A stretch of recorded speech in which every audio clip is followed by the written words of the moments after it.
Nós hoje vamos começar a oitava sessão, estou acostumado com a palavra sessão, do Narrativas, um encontro promovido pelo Instituto Brasileiro da Pessoa, com a produção do Psicult e o apoio do Fundo Social Sicredi Pioneiro. O Psicult tem o prazer de contar na equipe com o Weber, na filmagem, que hoje representa aqui o Thiago Couto. O Thiago nos abandona, vai para Passo Fundo num dia como hoje, né?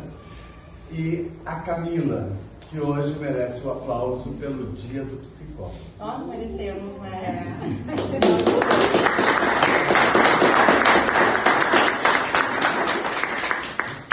E o nosso convidado, que daqui a pouco será apresentado, o Nicão Duarte. E a gente começa então Narrativas apresentando Marco Aurélio Alves, para quem não conhece, psicólogo, ativista cultural que tem uma bagagem imensa e marcada pela paixão que ele tem por todos os projetos que ele se envolve, esse é mais um.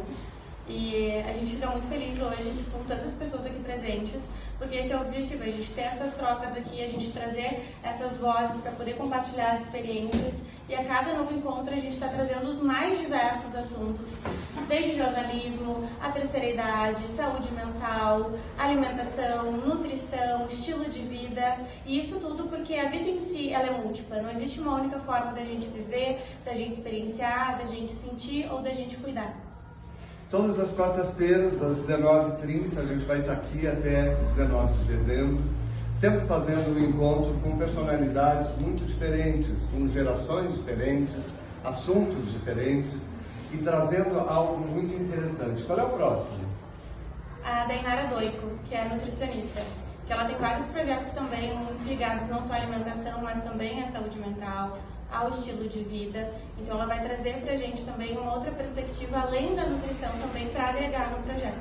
E a Camila me apresentou e eu tenho o prazer de apresentar a Camila Aibris, que trabalha com crianças, adolescentes e adultos também. E a Camila, eu tenho o orgulho de dividir um consultório com ela pela competência, pela seriedade, pelo profissionalismo da Camila.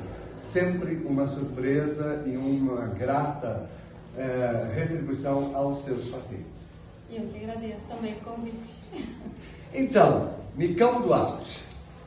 Poucos jornalistas podem dizer que já transitaram por tantos caminhos da comunicação quanto Luiz Antônio Farias Duarte, conhecido por todos como Nicão Duarte. O apelido herdado do avô e aumentado ainda no berço, acompanha uma trajetória marcada pela ética, a dedicação e a paixão pelas palavras. O Nicão nasceu em meio ao jornalismo. O pai já atuava na área e o tio, Bolívar Madruga Duarte, sua maior referência e presença afetiva, foi quem despertou nele o gosto e o compromisso com a comunicação. Desde então, o Nicão construiu uma carreira que atravessa quase todos os degraus de uma redação. Começou como repórter esportivo no extinto Diário de Notícias, cobrindo justamente o Internacional no auge dos anos 70. Todo mundo tem direito a ter mau gosto. E passou por veículos como Folha da Manhã, Folha da Tarde, Rádio Guaíba, o Estado de São Paulo, Diário Catarinense, Jornal do Comércio, além de experiências em Brasília, no Congresso Nacional, na Associação Nacional dos Jornalistas e no Rio de Janeiro, na Agência de Notícias do Jornal do Brasil. Com essa bagagem, o Nicão não apenas registrou a história em coberturas de peso, guerras, eleições, transformações sociais, mas também formou novas gerações de profissionais, atuando como professor em cursos de jornalismo e no MBA da ESPM. Os colegas lembram dele como um professor querido, generoso e inteligente, sempre disposto a provocar reflexões. Entre tantas conquistas, encontrou espaço também para a literatura e a música. Mesmo sem se considerar compositor, já venceu o Festival Nativista com uma canção inspirada na cidade de Pinheiro Machado, que acolheu a sua família. Mais recentemente, lançou o livro Cacimbinhas, em que recupera memórias e histórias desse lugar tão significativo. Mas quem convive de perto com o Nicão sabe que, além de um profissional brilhante, ele é também um amigo leal, sempre disponível e um pai extremamente presente. Orgulhoso dos filhos Bolívar e Bernardo, ele acompanha de perto cada etapa da vida deles e hoje celebra também a chegada dos netos. Colegas descrevem o Nicão como um baita companheiro, alguém que sabe ouvir, ensinar e compartilhar. Um homem curioso que adora viajar e explorar destinos não convencionais. Um cozinheiro improvisado que se diverte entre as panelas. Um escritor de alma que encontra na palavra não só trabalho, mas também refúgio e poesia. Seja no jornalismo, na docência, na música ou na literatura, Nicão Duarte construiu uma trajetória movida por paixão e por um valor que sempre repetiu como filosofia de vida: a paz. Boa noite. Boa noite. Ufa. Uma bela apresentação. Essa apresentação tem muitas informações de colegas do Nicão de jornalismo. E a gente começa então abrindo, perguntando para ti como é que surgiu essa paixão pelo jornalismo. Antes de responder diretamente, eu preciso respirar e agradecer essas belas palavras. E palavras são as coisas que me tocam, tanto no exercício da minha pena quanto na audiência de outras expressões. Muito obrigado. Eu não esperava. Acho que até que podíamos terminar aqui, porque tudo que eu puder dizer agora pode se voltar contra mim. Mas, enfim, eu nunca, ao perceber a minha, entre aspas, vocação, né, porque a gente não sei exatamente quando percebe isso, mas ainda na infância... O pessoal da terceira idade não ouve. Ainda na infância, eu percebi algum gosto pela escrita, né? Talvez como decorrência do gosto anterior pela leitura, que era uma coisa que me frequentava assim, a partir de referências familiares. E eu exercia a escrita na escola, né? Eu sou do tempo que existia o curso primário, o curso ginasial, depois o curso científico ou colegial, ou clássico, e depois sim a universidade. Né? Então eu exercia isso na redação escolar ou em cartas a familiares distantes, né, em outras cidades. E pelas cartas, esses familiares diziam assim, mas tem que escrever, tu escreve muito bem e tal, não sei o quê. E eu fui, né, na ingenuidade da infância, absorvendo aquilo como uma verdade e me estimulando cada vez mais a escrever mais. Então fui escrevendo. Na adolescência, que como vocês, né, cientistas, né, da mente, sabem muito bem que é um período turbulento, por exemplo, né, em que a gente comete algumas barbaridades, né? Na adolescência eu comecei a escrever com um sentido mais objetivo, digamos assim, né? Talvez a palavra não seja objetivo, mas com um sentido mais prático, buscando escrever um conto, por exemplo, uma ousadia, né? Escrever um poema, outra ousadia e tal, né? E aí eu me conduzi para o poema, especialmente naquele momento, né? Que era só para mim, eu não mostrava para ninguém, porque a minha ousadia não chegava a tanto, né? É claro que, vez que outra, alguém descobria na gaveta lá alguma coisa e disse: de quem é isso aqui? Ah, fui eu. Mas, às vezes algumas coisas assim até reveladoras do processo de transformação, que é a adolescência, que tu queria manter só contigo, né? Mas, sei lá, uma tia, de repente via aquilo e disse: mas tu tá falando de sensualidade, é isso mesmo? E eu morava numa cidade muito pequena, que é a cidade da minha origem familiar, meus pais, meus avós, meus tios, alguns irmãos nasceram lá, e essa cidade tinha um cinema, né? No momento que toda a cidade tinha cinema também, né? Cinema de rua, né? E aí no cinema passava, em Cinemascope Technicolor, alguns exemplares da beleza feminina assim, que eram muito tocantes, especialmente numa tela imensa. Né? Então, por exemplo, eu vi ali a Sarita Montiel cantando lá, violeteira, com aquela boca vermelha, né? Tomando a tela inteira e tal, e fiz um poema.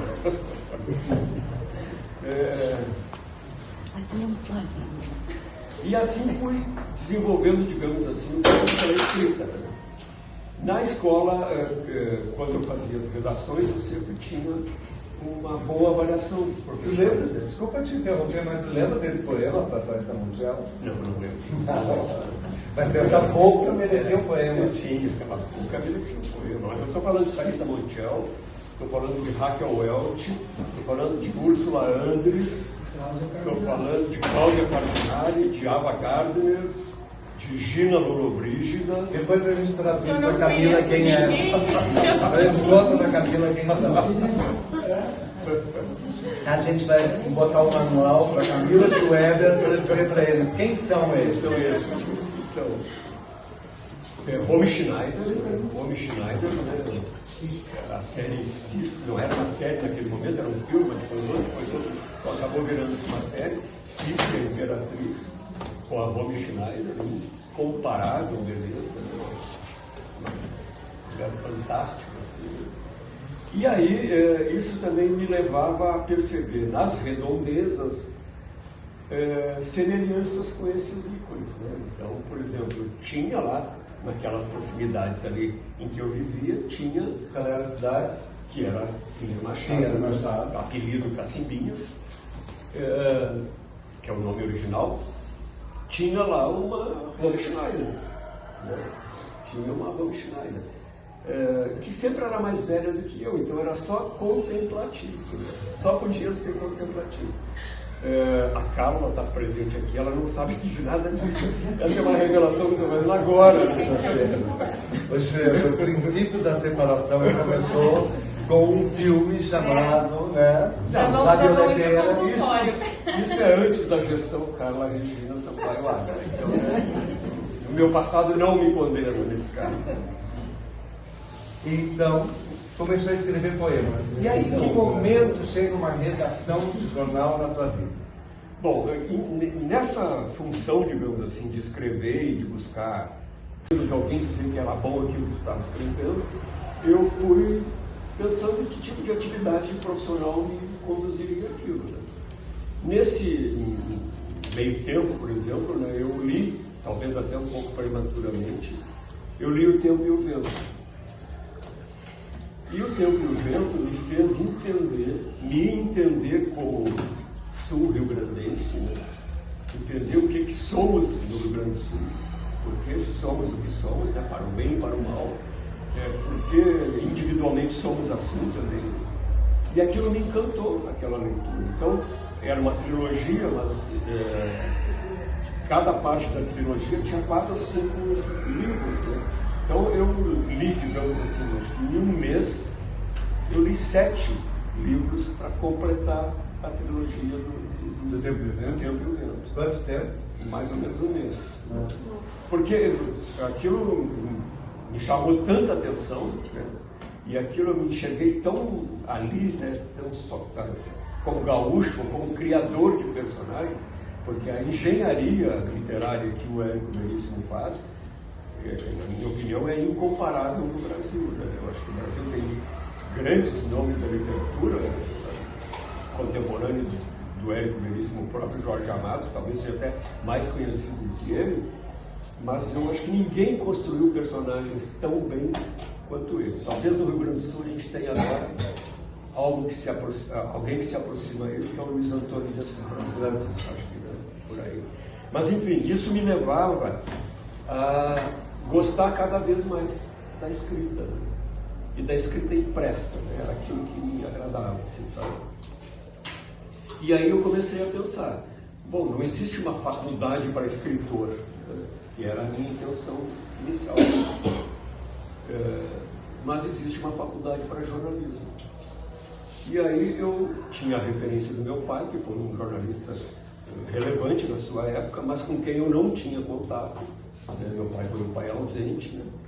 E tinha contato com um tio irmão do meu pai, que morava em São Paulo e eu em Cacimbinhas, que eu via uma vez por ano. E que ele, num determinado momento, né, pela ausência do meu pai na família e pelas consequências que isso gerou do ponto de vista material, numa mãe com 4 filhos, né, que nunca mais viu o pai, ou o pai nunca mais os viu, esse meu tio, irmão do meu pai, dizia: eu banco o estudo desses guris, né, dessas crianças, né? Mas ele era irmão do meu pai, e a minha mãe dizia: não, a minha mãe tinha brigado com o meu pai e todo mundo, né, da família. Até que num determinado momento, terminado o curso ginasial, não tinha o que fazer em Pinheiro Machado.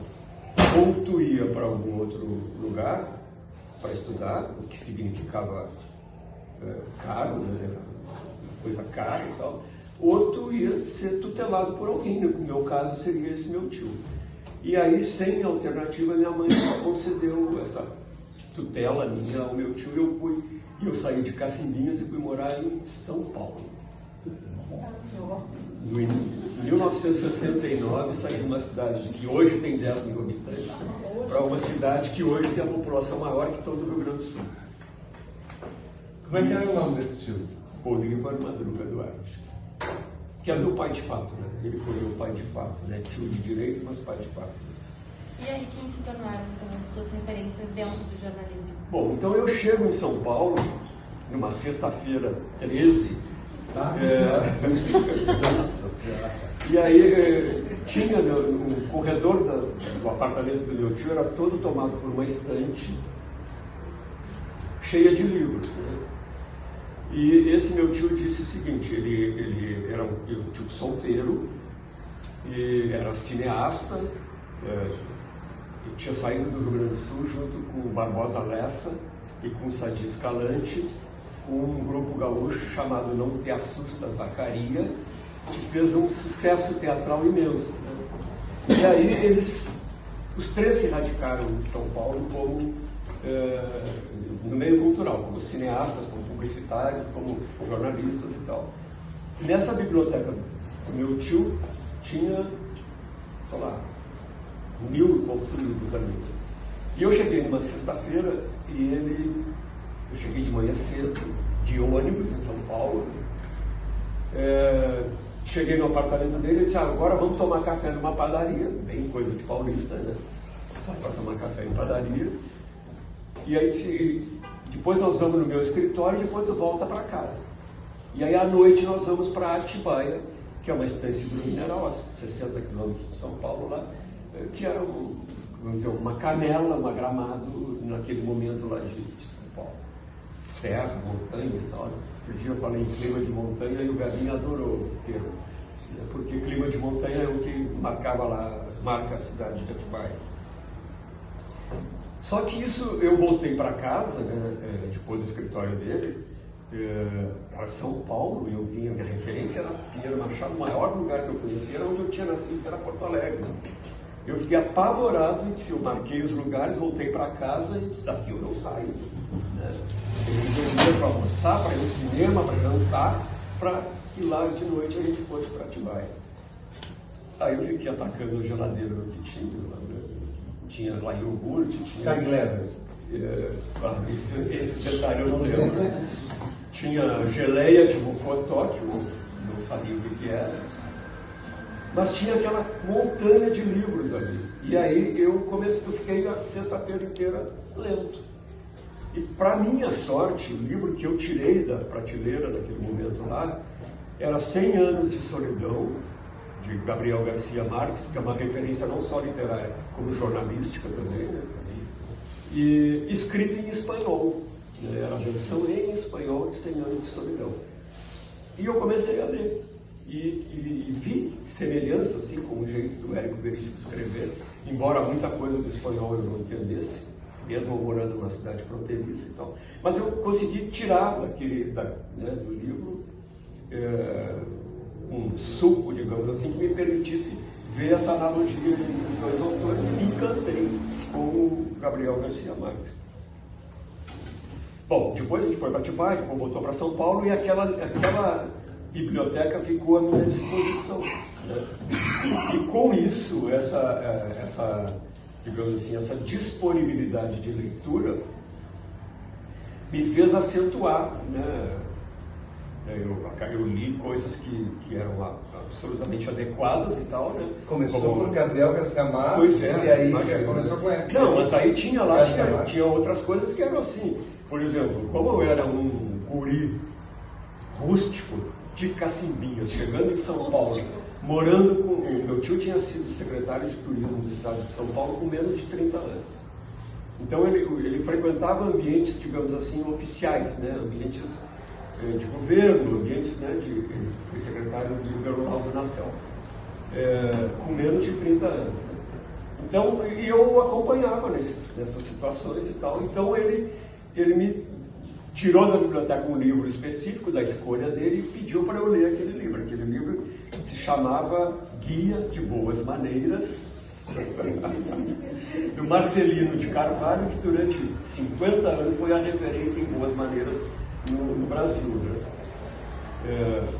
Então eu lia isso aí e lia também o Gabriel Garcia Marques. Mas também tinha lá, de repente, tinha um livro lá, tipo, por exemplo, um livro maldito, né? Adelaide Carraro. Não sei se alguém já ouviu falar em Adelaide Carraro aqui. Adelaide Carraro era um livro que naquele momento era considerado pornográfico, porque ela tinha uma escrita realista das relações humanas, né? Das relações todas, né? Inclusive as mais íntimas. Então aquilo evidentemente me chocou, né? Claro, né?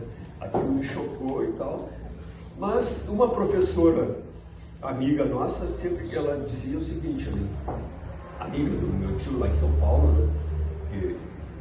Cujo marido era sócio de um dos que tinham saído aqui do Rio Grande do Sul, na Lynx Film, ela dizia assim, não, eu não censuro leitura porque a gente tende a interpretar que uma criança lê a leitura como o adulto leria. E a criança vai ler como criança. Se ela não entendeu, ela não vai fazer mistério. Se a gente fizer mistério, vai acentuar o problema. Então, né, se cair na mão, deixa acontecer. E aí eu fui formando, digamos assim, a minha visão de mundo, né, a partir de leituras como essa, como Trópico de Capricórnio, como literatura internacional, né, com autores ingleses, autores... essa possibilidade daquela biblioteca generosa que ele tinha. E aí eu fiquei 2 anos em São Paulo e eu sentia muita saudade do Rio Grande do Sul. Porque a minha ida para São Paulo gerou também uma situação de formação, da minha formação como adulto, né? Eu me apercebi, distante da minha mãe e das minhas irmãs, o valor que elas tinham e que eu não reconhecia. Então, não só pela saudade, mas também por exemplo, eu comecei a me aperceber quanto heróica tinha sido a minha mãe ao ter o casamento desfeito, ter passado a viver sob a tutela do pai dela, né, com 4 filhos, dos esforços que ela tinha feito na vida para a gente ter um caminho, né, e tal. E eu brigava muito com a minha irmã mais velha, né, que era 3 anos mais velha do que eu, e que eu sou filho de uma família que tem 3 meninas e um rapaz que era eu. Então a minha mãe via o seguinte, para as meninas tudo e para o rapaz as obrigações. Então para mim eram as obrigações. Isso mudou, né, na sociedade, e as obrigações hoje são mais das mulheres, né? Pois é. Não era nesse sentido, digamos assim, no sentido doméstico da palavra, as obrigações eram delas mesmo. Era uma sociedade machista, a nossa sociedade, mãe e 3 filhos, era machista. Mas era no sentido assim, por exemplo, a gente tinha um rádio só em casa.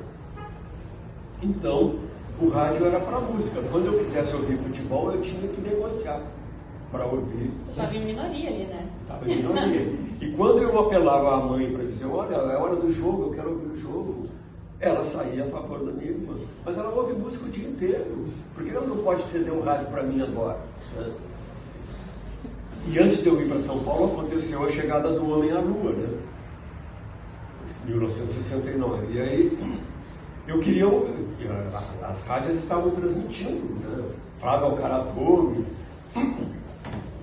E eu queria ouvir aquilo lá e negociando, e não tinha margem de...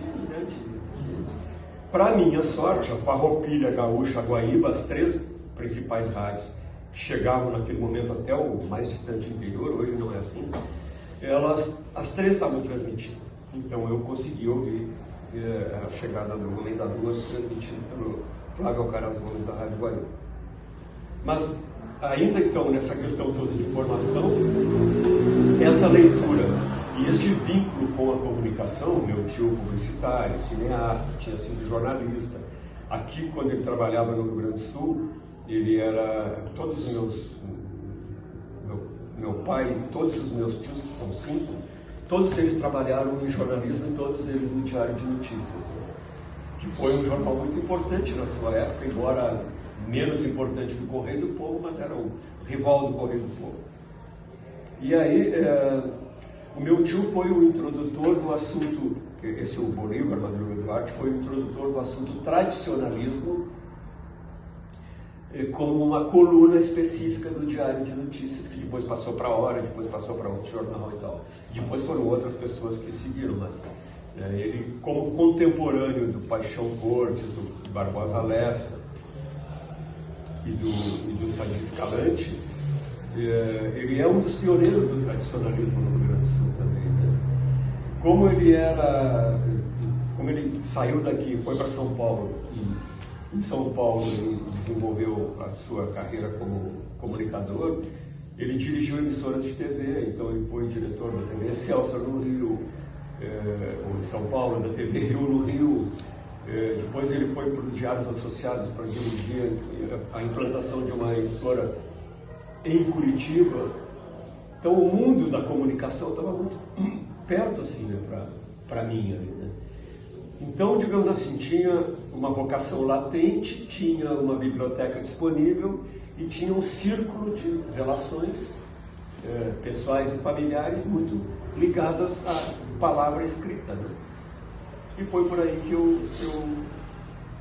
que eu desenvolvi a minha intenção de ser jornalista. Mas eu estava dizendo que eu, em São Paulo, sentia muita saudade. Vocês perceberam o que é entrevistar um jornalista? Uma pergunta. 20 minutos de resposta. Imagina se ele está entrevistando, ele já tinha cortado isso a hora. Se ele já tinha dito, bom, agora chega, gente. Não, mas eu sou de uma escola que o jornalista tem que saber ouvir. Porque o jornalista, vocês podem observar de hoje em diante, tem jornalista que não deixa a fonte falar. Não deixa, fica em... Então, claro, tem horas que tem que cortar. Às Tem que vezes o ser Marco até essa hora agora. é esse entrevistador. Estou impressionada que ele ainda não cortou, porque ele costuma cortar muito. Mas assim, então está feito o corte. Como é que foi a entrada na primeira redação? Eu de São Paulo vim para Porto Alegre, né? E eu tive o peito de dizer, eu estava sentindo muita saudade da minha mãe, muita saudade da minha terra e muita saudade dos namoros que eu conseguia ter lá na minha cidade, porque depois que eu fui para São Paulo e voltei para lá, eu fiquei muito valorizado. Então, porque eu lá em São Paulo eu comecei a fazer esportes, nadar, não sei o que e tal, e eu voltei lá depois de um ano com quase 10 centímetros de altura do mar.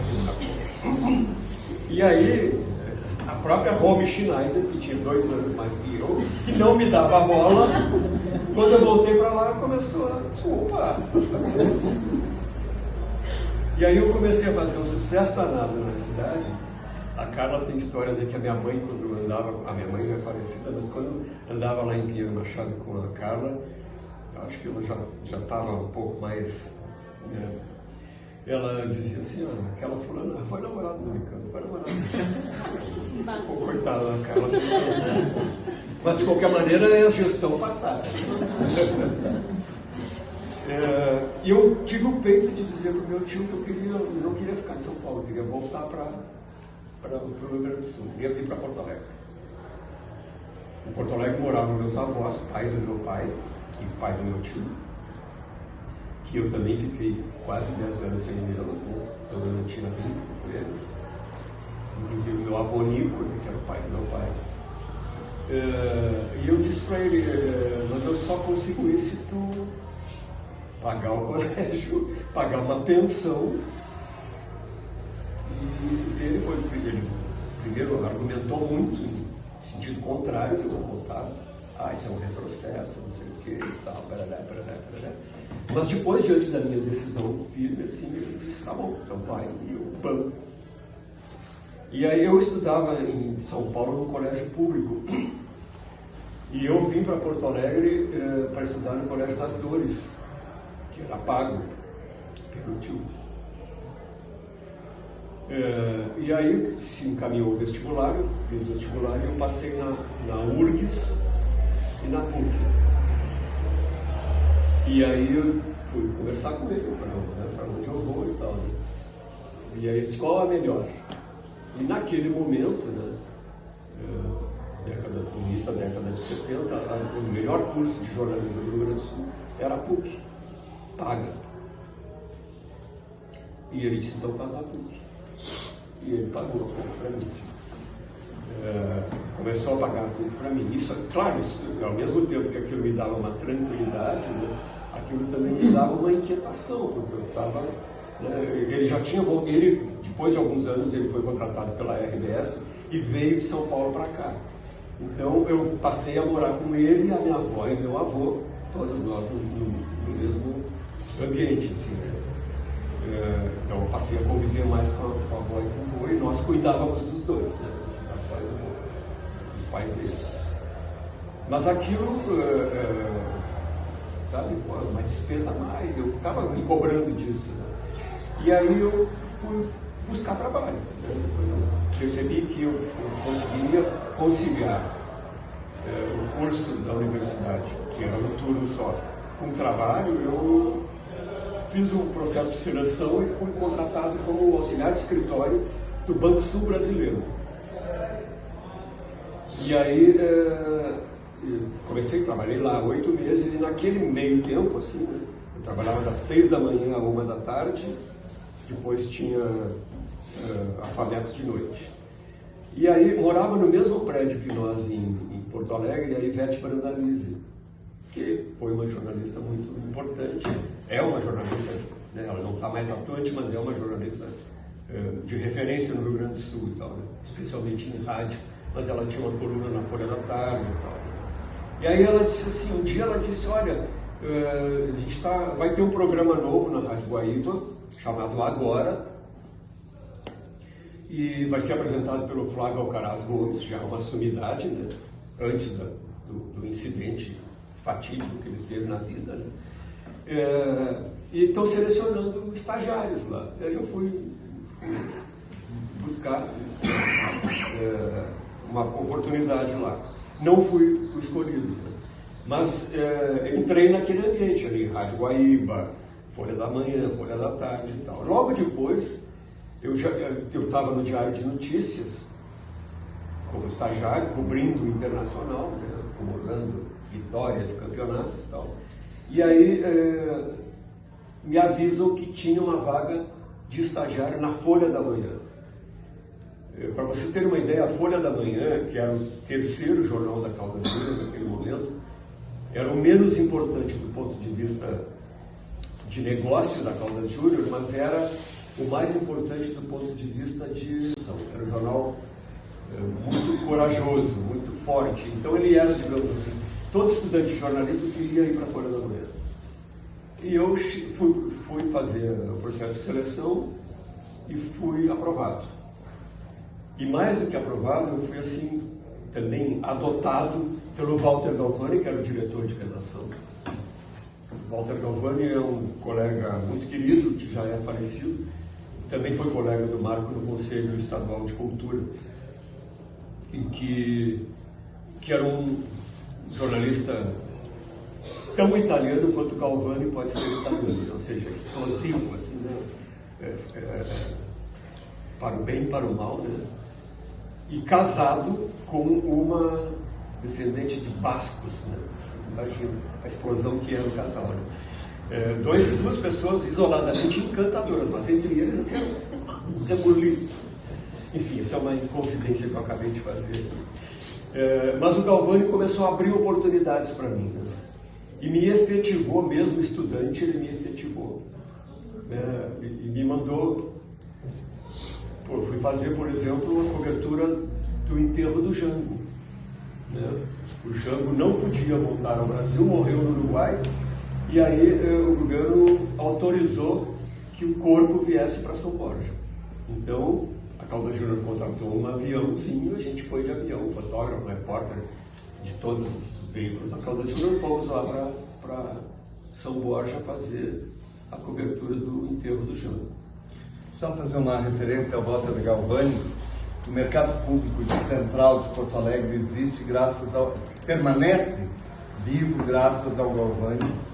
E tu tiveste alguma participação naquela... Não, isso é anterior, porque era Galvani no Correio do Povo. Eu acompanhei, claro, mas não tive essa participação.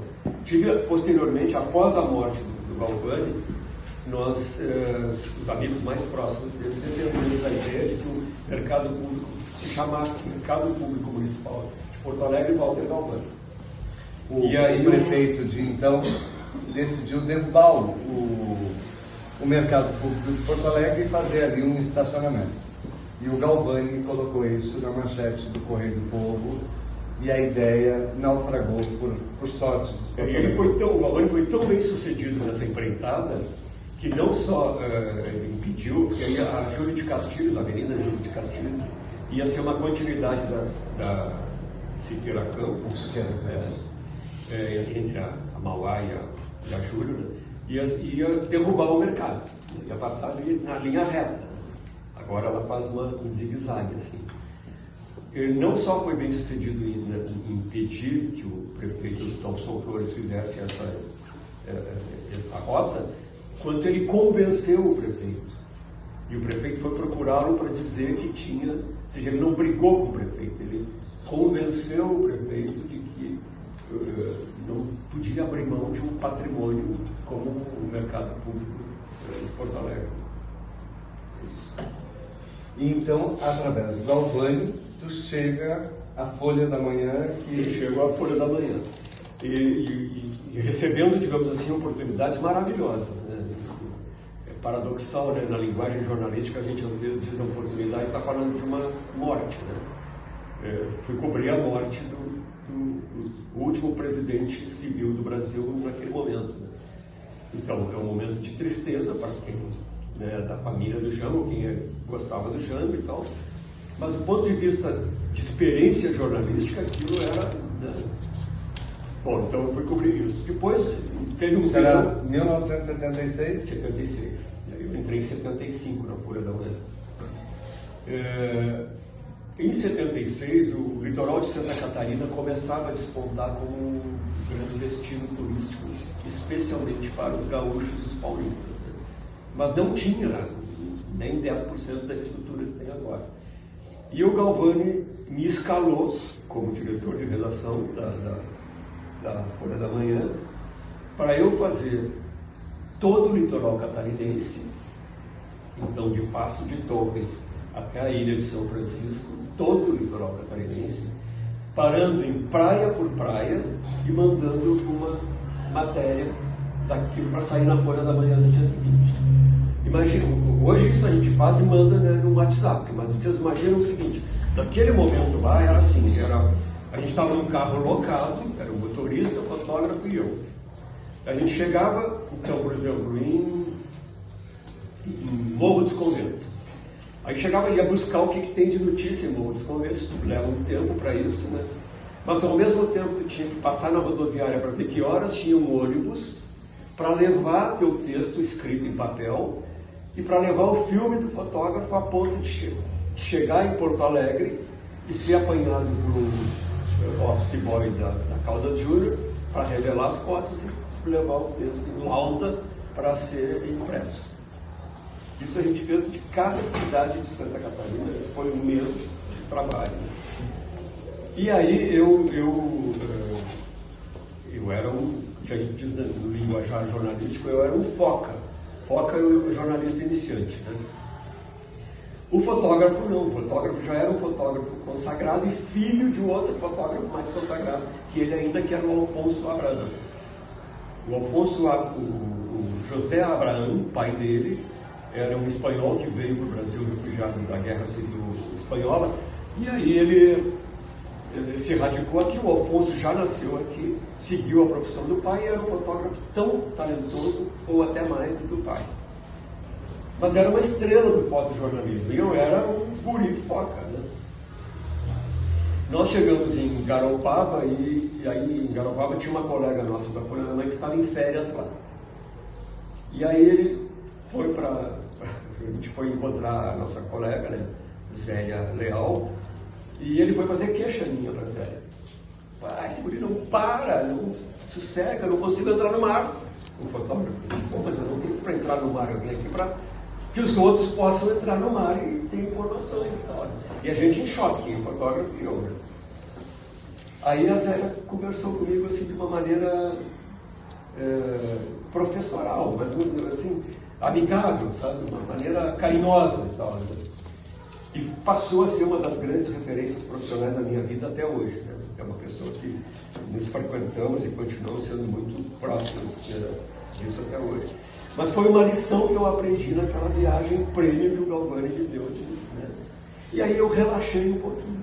Não deixei de mandar uma matéria de cada cidade, mas relaxei um pouquinho. No sentido de permitir que o fotógrafo tomasse um banho de mar e até eu, eventualmente, entrasse na água. E agora eu te pergunto, agora que tu citou essa situação do Uruguai, né? A gente acho que pode trazer um pouco também para dentro da psicologia, porque tu tá ali presente em histórias que vão mexer com o teu emocional. Mas tu precisa também ter essa imparcialidade para poder narrar os fatos. E como é que é para ti, dentro do teu emocional, dar conta disso? Porque tu também teve experiências que provavelmente mexeram contigo. Teve alguma que mais te marcou assim? Sim, várias delas. Essa mesma é uma, né?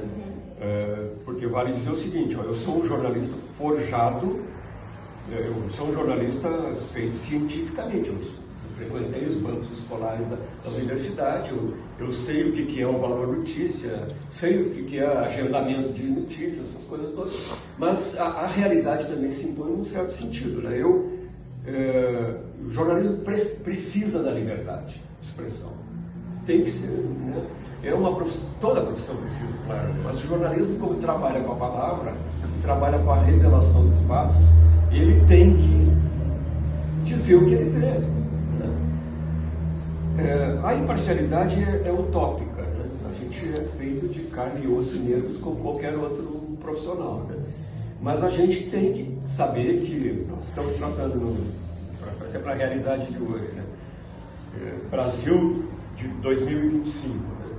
Então a gente está hiperdividido em dois lados só, né? Como se só existissem dois lados na vida real do Brasil. Tu não enxerga nada a favor do outro lado e tu enxerga tudo a favor do teu lado. Tu enxerga tudo contra o outro lado. Né? Eu sou de uma... Então, como eu fui formado no momento em que eu tinha que administrar a falta da liberdade, então eu sou de um tempo em que a música era afasta de mim este cálice, né? Que é uma metáfora. Né? Eu sou de um tempo em que a gente tinha que usar algumas metáforas para poder dizer a verdade, para poder mostrar a realidade. Mas também sou de um tempo em que, já quase nos anos 80, eu escrevi uma matéria sobre turismo e pedi uma informação para a Polícia Federal sobre o volume de estrangeiros que tinham entrado no Brasil pelo Rio Grande do Sul, e a Polícia Federal levou 15 dias e não me dava a informação. E aí eu passei para o Rogério Mendelski, que tinha uma coluna de opinião na Folha da Manhã, aquela informação, e ele botou assim, o que será que está acontecendo com a Polícia Federal? Aí não, paulada na Polícia Federal ali. Aí a Polícia Federal veio em cima e aí, não sei como lá souberam que o autor da informação, não quem escreveu, mas quem tinha passado aquela informação era eu. E aí a Polícia Federal entrou com um processo contra mim. Por ter se negado a cumprir o seu papel, que é de dar transparência ao que ela faz. Né?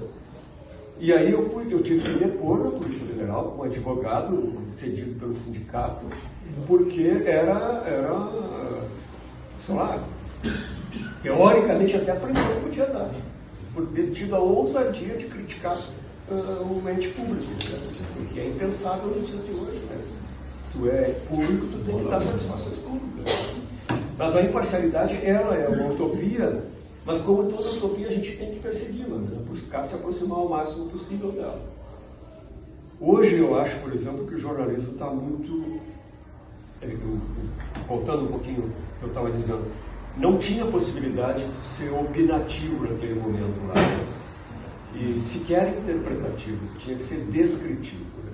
Então eu me formei no momento em que o jornalismo só era autorizado a descrever, e nem tudo, né? Algumas coisas não podiam ser descritas. Por exemplo, o Brasil teve uma epidemia de meningite nos anos 70 que não pôde ser noticiado. Eu entrevistei o ministro da Saúde, acho que do governo Figueiredo, sobre doença de Chagas, e ele disse assim para mim: doença de Chagas naquele momento tu tratava com uma coisa chamada BHC, que era um veneno proibido no mundo inteiro, mas e aqui? E aí quando eu fiz esse questionamento para o ministro, ele disse para mim, então eles que escolham se vão morrer de mal de Chagas ou se vão morrer de intoxicação pelo BHC, ou DHC, sei lá, coisa assim.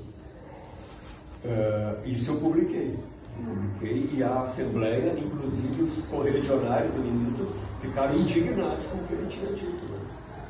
Imagina o ministro dizer que... Quem era o ministro? Não importa. Não lembro, não vou lembrar o nome dele.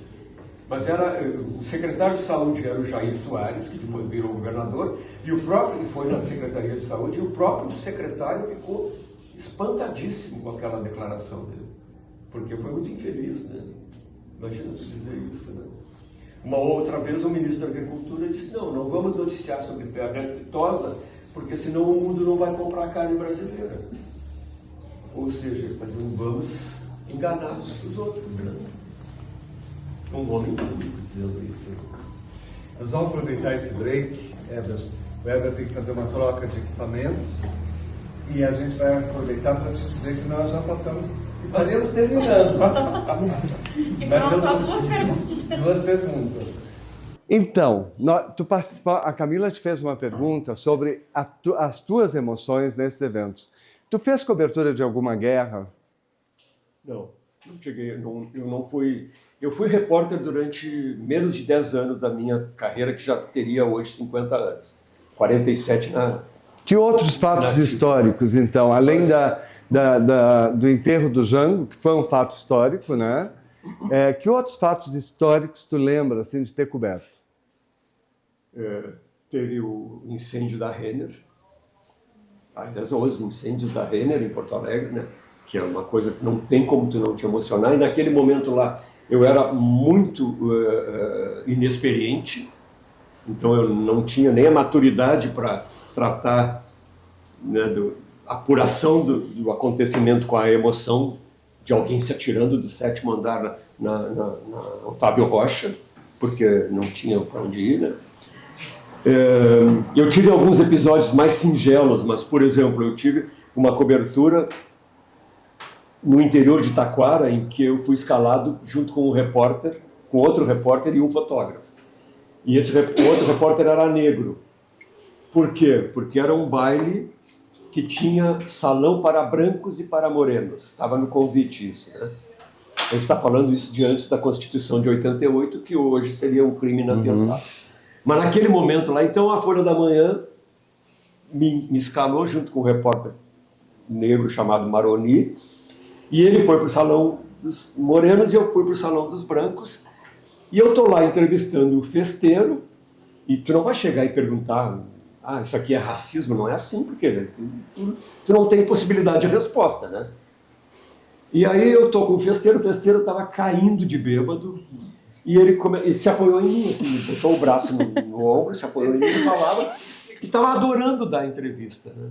Quando alguém do baile lá chegou e disse assim, ó, tem um colega dele lá no baile dos Morenos, eles estão aqui para denunciar racismo.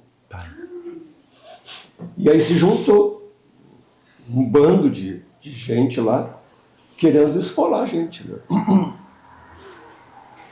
E aí, o que nos salvou é que o festeiro estava abraçado em mim. Porque não tinha como separar ele de mim naquele momento ali. Ele ia apanhar junto, sabe? Bom, então, quando, enfim, a gente conseguiu... Que sorte, ele está bêbado. Pois é. Quando a gente conseguiu dissimular aquela situação ali, eu disfarcei 5 minutos, né? E aí, vamos embora daqui, né? O carro que a Caldas Júnior usava naquele momento, e a RBS também, os carros que eles usavam naquele momento era Kombi. Então era a Kombi na frente, ia o motorista e o fotógrafo, atrás ia o repórter, e lá atrás ia, sei lá, papel, um monte de porcaria de jornal, assim. E a gente tinha um motorista muito valente, né? E ele saiu pela estrada interior de Taquara, com aquela Kombi, fugindo de carros que iam atrás de nós, porque queriam... Isso era umas 4 da manhã, mais ou menos, quando a gente, enfim, conseguiu chegar no asfalto. Eu disse, vamos direto para a redação, porque eu vou escrever essa matéria agora. Não vou esperar o dia seguinte para escrever, porque eu estava com adrenalina lá em cima. Né? Calor de emoção. Um outro momento que foi também, e era o mesmo motorista, esse corajoso e ousado, né? Eu fui cobrir uma enchente em Torres. E a gente, como é que tu cobre uma enchente, além de dizer que está alagado, não sei o quê? Então tu ouve as forças vivas da cidade, né? Então eu fui ouvir prefeito, vereador, não sei o que e tal, e de repente fui no padre. Aí estou lá na igreja falando com o padre, e o padre disse, não, inclusive, era sexta-feira, vou ter que adiar um casamento marcado para amanhã, porque o noivo é da cidade, porque a noiva é da cidade, e o noivo mora, sei lá, em tal lugar, e não tem como ele vir, não tem como ele atravessar a estrada e vir para cá. E não tinha celular, não tem, estou falando de 76, 7 por aí. Nossa. E o Pinheiro, esse motorista, disse, qual é a distância, padre, daqui e tal? Ele disse, é assim, não sei o que e tal, como é que eu chego lá? E o fotógrafo ia olhando para ele, mas não dá para chegar lá. E ele disse, eu vou, vamos.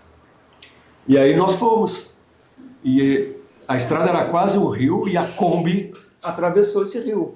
E nós chegamos no noivo, levamos o noivo por nossa conta, para o mesmo hotel que nós, e fizemos o casamento dele no dia seguinte, no sábado, na igreja.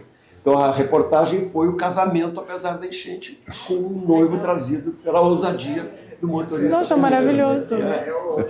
Claro, isso é uma emoção positiva. Né? Mas eu também cobri... Depois do Rio Grande do Sul, eu fui para Florianópolis, depois fui para Brasília. Eu peguei toda a transição política do Brasil, né? Todo aquele momento lá de morte do Tancredo. Tu estava em Brasília quando, na doença do Tancredo? Não, eu cheguei em Brasília em setembro e ele morreu em abril. Mas eu estava lá naquele momento em que era assim, início do governo Sarney, que era uma grande confusão, porque era o Sarney presidente, mas o Ulisses também era presidente, mas era tutelado de um, tutelado de outro e tal, né? Era todo um momento de grande frustração de um país que estava esperando um governo civil e que o escolhido não assumiu, né? E que o que ia substituí-lo era o representante do governo que tinha sido esperado.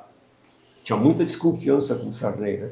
Até hoje, se eu ainda tenho um segundo para fazer um parênteses, eu acho que a luz de hoje, por exemplo, a gente tem que olhar para o Sarney com outros olhos, assim, sabe? Olhos mais condescendentes. Porque a paciência do Sarney permitiu que a transição democrática do Brasil chegasse a bom termo, né? Quer dizer, bom termo, não sei se o que a gente chegou até hoje é bom termo, mas enfim, né? Chegasse a um termo menos traumático, né? Ele foi uma figura importante para isso, né? Eu não tinha essa visão naquele momento. Lá. Tu acompanhou a Constituinte? Sim, acompanhei a Constituinte. Como é que era? Constituinte é uma salada, né? E tem que ser, porque todos os setores da sociedade devem estar lá representados. Então, tem antagonismos, é natural que tenha. E tem antagonismos que não vão chegar a um consenso. Então, qual é o aprendizado que eu, como ser humano e como jornalista, fiz? Buscar o entendimento tem que ser uma vocação natural da humanidade, sabe? Tu tem que buscar o possível, né? O utópico a gente mira, e o possível a gente alcança. Então, a carta que está vigente no Brasil até hoje, ela não é a melhor carta do mundo, sequer a melhor carta do Brasil. Diz que a de 1934 foi muito mais importante, mais avançada do que esta. Mas ela é a carta que foi possível fazer diante daquela conjuntura lá. Foi o entendimento possível, né? E aí a gente percebe que... Quem mandava? Ulisses Guimarães, certamente, né, porque era o presidente da Constituinte, mas teve gaúchos de proeminência lá, né? Nelson Jobim foi muito importante para a carta, para o texto final, né? Bernardo Cabral era o relator, era o que fez o texto final da Constituinte, mas o auxiliar principal dele era o Nelson Jobim, que era, do ponto de vista técnico-científico, mais preparado do que o Bernardo Cabral. O problema é que o Nelson Jobim estava em primeiro mandato, era um advogado de Santa Maria que não era muito conhecido e que tinha chegado à Assembleia Nacional Constituinte pelo Rio Grande do Sul no vácuo de um político bastante representado no Rio Grande do Sul, que tinha perdido uma eleição, que era o João Gilberto Lucas Coelho, que também era de Santa Maria. E o João Gilberto, como era vice-governador do Colares e não se elegeu, ou não pôde ser candidato, ou seja, ele foi, digamos assim, uma inteligência perdida pela Assembleia Nacional Constituinte, do ponto de vista do Rio Grande do Sul. Mas o Jobim entrou como herdeiro político dele. Quem mais do Rio Grande do Sul na Constituinte? Bom, tem, digamos assim, com relevância, né? Tem uma relevância negativa, vamos dizer assim. O Mendes Ribeiro chegou na Assembleia Nacional Constituinte como proporcionalmente o deputado brasileiro mais bem votado no país inteiro. Ele teve menos votos que vários de São Paulo, mas na proporção eleitorado do Rio Grande do Sul com o voto dele, ninguém tinha batido ele. E ele chegou lá com um ímpeto imenso, né? Então ele queria ser o relator da Constituinte, era um advogado, era um jornalista bem sucedido. Ele queria tomar conta da sucursal da RBS, que era a Ana Amélia que dirigia e eu era o chefe de redação. Então nós éramos alvo dele, né? Ali naquele momento. E o Ulisses Guimarães botou o pé na frente dele e não deixou ele avançar. Talvez percebendo... Que eram do mesmo partido. Que eram do mesmo partido, né? E inflou muito o Jobim. Então o Jobim foi, digamos assim, o mais significativo, coadjuvado ali naquele momento pelo Antônio Brito, que depois virou governador do Rio Grande do Sul, que foi muito atuante também na Assembleia Nacional Constituinte, colega de profissão também, foi jornalista, fui colega dele na Caldas Júnior e depois na RBS. A bancada do Rio Grande do Sul, tradicionalmente, é uma bancada de muita qualidade, né? Era de muita qualidade, né? Eu diria era. Né? Mas eu diria isso também do próprio Congresso Nacional. O Congresso Nacional, na minha concepção de hoje, ele tem menos qualidade do que tinha lá nos anos 70, 80 e 90. Acho que ele é pior. Tu está sendo generoso. Né? Mas essas palavras não são, né, a bem da verdade, são palavras do Dr. Ulisses. Numa entrevista para a imprensa, ele disse: vocês estão achando ruim o Congresso Nacional de hoje? Vai piorar. E piorou. Mas o problema do Congresso Nacional não é o Congresso Nacional. O problema do Congresso Nacional somos nós que os colocamos lá. Então, não dá só para a gente reclamar deles, né? Nós é que elegemos. E quando tu dirigia a sucursal da RBS lá em Brasília, Camila, tu corta, porque senão tu vai ficar assistindo. O que mais, assim, além da Constituinte, tu ficaste lá até o Collor?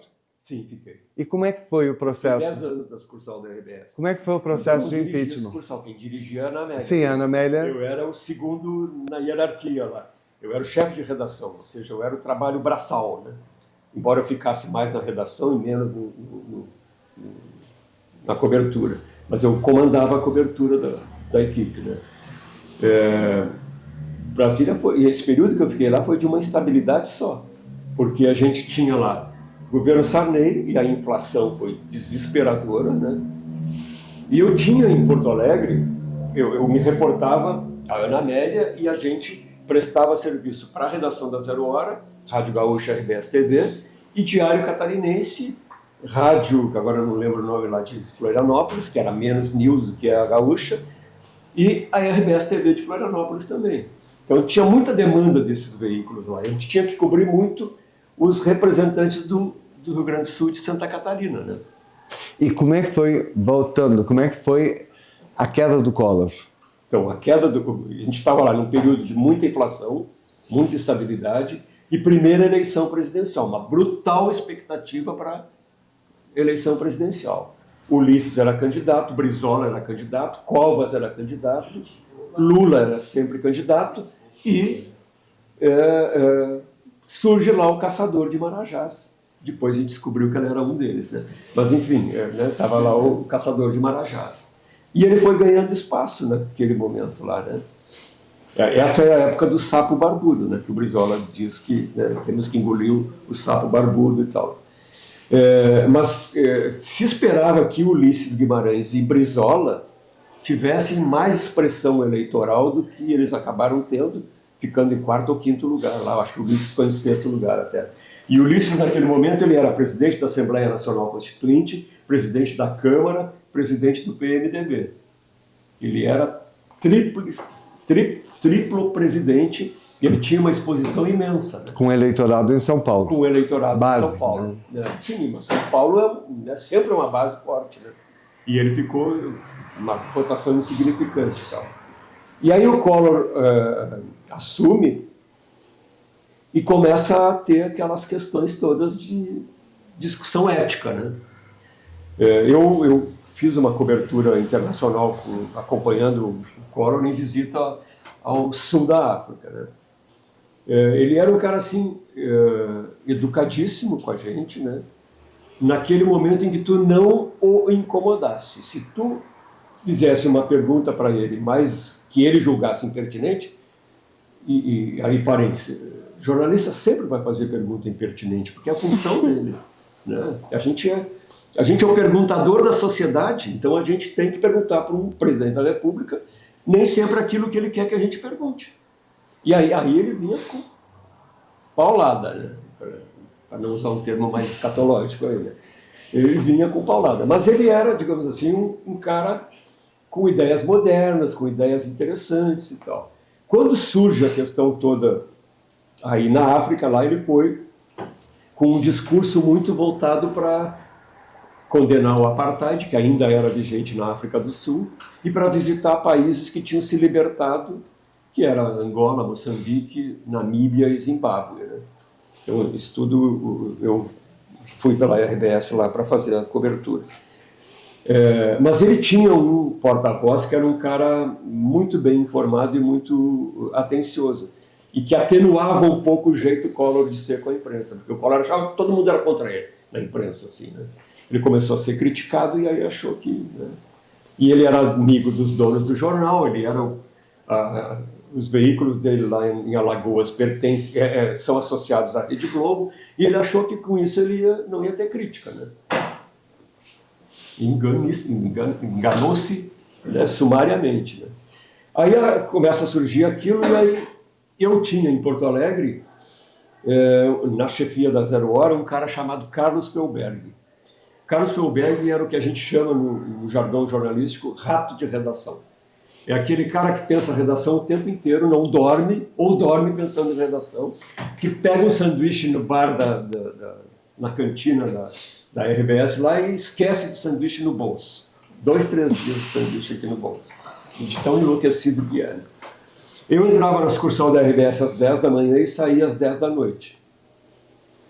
Aí eu chegava no meu apartamento, a telefonista da 0 Hora me ligava lá pela 1 da manhã e disse: desculpa, mas o Felberg quer falar contigo. Aí o Felberg ficava comigo da 1 hora da manhã, umas 2, 2h30, projetando a cobertura do dia seguinte. Aí eu disse: pô, Felberg, né? Eu chego lá às 10, chega às 3 da tarde, eu quero dormir, pô, né? Mas foi um período assim de tanta turbulência que tu não conseguia, né? Tu não conseguia dormir tranquilo, porque caía um ministro de madrugada e podia cair o presidente de madrugada, né? Caíram muitos ministros do Collor antes dele? Muitos. Foram vários que foram percebendo a situação e outros que foram atingidos pela situação, né? Por exemplo, o Alceni Guerra foi vítima desse processo todo. E ele se comprovou depois que era um homem inocente. Né? Mas ele foi trucidado, inclusive, pela imprensa. Foi um erro da imprensa também. Mas um erro que começou no mundo político. Então, o mundo político venenosamente inflou a imprensa para acreditar que havia roubo para beneficiar bicicletas que ele queria comprar lá para o Ministério da Saúde, não sei o quê. Tem tudo isso. São armadilhas com que tu convive no exercício da tua profissão no dia a dia. Agora a gente pode mudar o foco para a gente seguir. Tu acompanhou todas as fases de jornalismo, né? E eu queria ver contigo, entender contigo como foi para te acompanhar essas mudanças que aconteceram. Eu lembro até que em uma das nossas apresentações aqui com o Marco, tu comentou que tu não gostava muito dessa parte digital, de fazer essa parte digital, né? Eu sou um jornalista da forma impressa, né? Não só para fazer, mas também para consumir. Eu gosto de ler o impresso, né? Então, eu assino 0 Hora hoje e compro os jornais locais aqui, mas eu compro na forma impressa. Mesmo eu tendo acesso eletrônico da 0 Hora, eu prefiro pegar na portaria lá e receber e ler o jornal na poltrona, com tranquilidade, fazendo uma ou outra observação e anotação. Então, essa é a minha prática, que é uma prática em extinção. O jornalismo impresso está com os dias contados, né? Ele não vai perecer de vez, né? Eu tenho convicção disso. Mas ele vai perder muito do espaço e da penetração que ele tem hoje. Então, vai chegar um determinado momento em que tu vai precisar do jornalismo impresso para avançar daquilo que tu já ouviu no telefone, no rádio, tu já ouviu por outra forma, por outra plataforma. E aí tu vai precisar de uma interpretação. Então o jornalismo, ele vai, por impresso, ele vai se reduzir, digamos assim, a uma interpretação. E talvez seja o jornal deixe de ser menos importante no dia a dia para ser mais importante no final da semana. Em que tu vai avaliar a semana que passou, por pessoas gabaritadas para isso e tal, né? Que aquilo já está informado, tu vai então agora analisar aquilo e tu vai projetar o que vem pela frente, né? Então, aí é que eu acho que isso vai traçar cenários para o que vem. Mas isso não vai ter o volume de consumidor que justificava ter 200 mil assinantes, como a 0 Hora e o Correio do Povo chegaram a ter.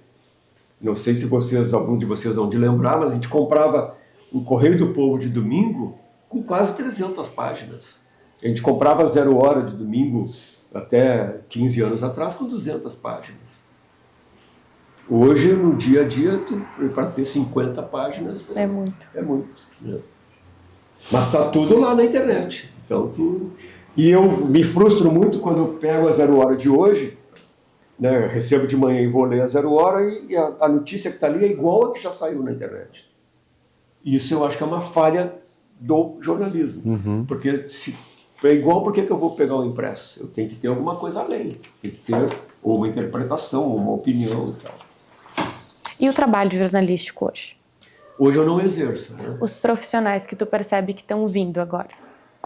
Eu olho com um olhar um pouco crítico, assim, sabe? E até me penitencio um pouco, porque até 3 anos atrás eu era professor de jornalismo. Ou seja, eu ensinei grande parte dessa geração que está aí, né? Mas essa geração que vem chegando, ela está se formando dentro de um quadro de mais opinião do que informação. E opinião todos nós temos, né? Evidentemente. Né? Então, é óbvio que um jovem pode ter opinião e tem todo o direito de expressá-la. Mas um jovem jornalista para ter opinião, ele precisa saber que ele também tem que ter experiência de vida. E aí, de repente, o cara saiu dos coeiros, está entrando numa redação, tem aquela oportunidade lá, e de repente dá uma notícia e um comentário. Dá outra notícia. Ninguém sabe tudo de tudo de todos os assuntos, né? Então, por exemplo, eu gosto muito, é um profissional que eu admiro, e é um jornalista da mídia eletrônica, que é o César Tralli. Acho que ele é um jornalista importante, sério, né? Mas se vai assistir o jornal hoje, agora, né, atualmente, ele dá a notícia e dá um pitaco. Dá outra notícia e dá outro pitaco. Aí tu vai para a Band, né? Aí o Jornal da Band, que eu acho um jornal equivalente ao Jornal Nacional em volume de informações, em qualidade, os âncoras do Jornal da Band opinam sobre cada notícia que acabaram de dar. Então, na verdade, tu ocupa metade do tempo dando informação e a outra metade dando opinião. Mas o que me importa a opinião O que importa a opinião de César Tralli, com todo respeito a um colega que eu admiro, né? Eu acho que ele pode ter opinião sobre determinados assuntos que são da sua especialidade, mas ele não pode ser especializado em tudo, todos os assuntos do dia a dia. O jornalismo hoje está voltado para isso, e cria no jovem jornalista que entra no veículo essa aspiração de ser um comentarista de tudo. Tem tu citou o Alceni Guerra, e ele faz, não sei se ainda faz, mas ele fazia uma exposição sobre o que a imprensa disse dele naquele momento. E ele mostrava assim, quilômetros e quilômetros de... ele fazia isso em quilômetros, né, de páginas de jornal escritas sobre o suposto crime que ele cometeu quando ele comprou as bicicletas para implantar no Brasil as agentes comunitárias de saúde. E aí e mostrava depois menos de 1 metro de notícias quando ele foi absolvido, né? Ou seja, eu não lembro mais a quantidade de quilômetros, mas muitos quilômetros, né? Nós tivemos um outro caso que foi o do Ibsen Pinheiro, que também comprovadamente inocente, o Márcio Pinheiro, que foi teu colega, escreve sobre isso. Tu acompanhou muitos casos, e aí com isso nós já vamos tomando para o final, muitos casos em que a imprensa foi injusta com os seus personagens, com os personagens da história? Eu acho que, a rigor, a imprensa comete injustiças mais corriqueiramente do que deveria, né? Mas, bom, outras profissões também cometem erros. O problema do erro da imprensa é que ele é reverberado, ele é publicado e ele é multiplicado. Assim como o problema do erro médico é que pode matar o paciente, né? E, às vezes, a imprensa mata o paciente, né? Mata publicamente um paciente, né? Que bom que o Alceni Guerra, que por sinal é médico, né? Que bom que ele conseguiu ressuscitar, né? Mas há casos, sim. O próprio caso do Ibsen, eu estava lá. Eu estava na sucursal da RBS quando aconteceu. E aquilo foi um espanto. O Ibsen teria provavelmente sido candidato à presidência da República. E poderia ter sido o terceiro São Borgense a ocupar a presidência da República no Brasil. Não sei se ele teria chance ou não, né? Naquele momento ele era um presidente da Câmara, muito conceituado politicamente. E aí, de repente, virou um ladrão, né? Do ponto de vista da sociedade, a sociedade comprou a ideia de que ele tinha, inclusive, a Casa de Petrópolis, que é uma casa confortável, mas é uma casa normal, não tem nada de excepcional, que foi mostrada na revista Veja como se fosse uma grande mansão que ele comprou desviando dinheiro do orçamento e tal. O repórter da Veja, que foi quem fez essa matéria, que depois ficou se multiplicando nos outros veículos, 20 anos depois, ele pediu desculpas, né? Ele reconheceu o erro. 20 anos depois. 20 anos depois, o Ibsen conseguiu, depois disso, se eleger vereador de Porto Alegre. E não foi dos mais votados. É verdade. Ele teve que recomeçar a vida pública dele, né? E o Ibsen, quando ele pediu desculpas para o Ibsen disse que não tinha o que desculpar nele e que defenderia a vida inteira como jornalista o direito dele errar. O algoz dele, né? Um tapa de luva, né? Que foi uma... Né?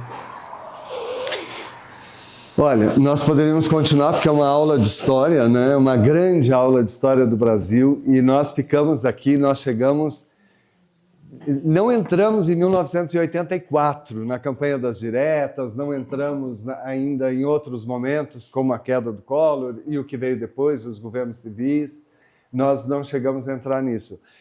Nos próximos capítulos a gente vai tratar dessa...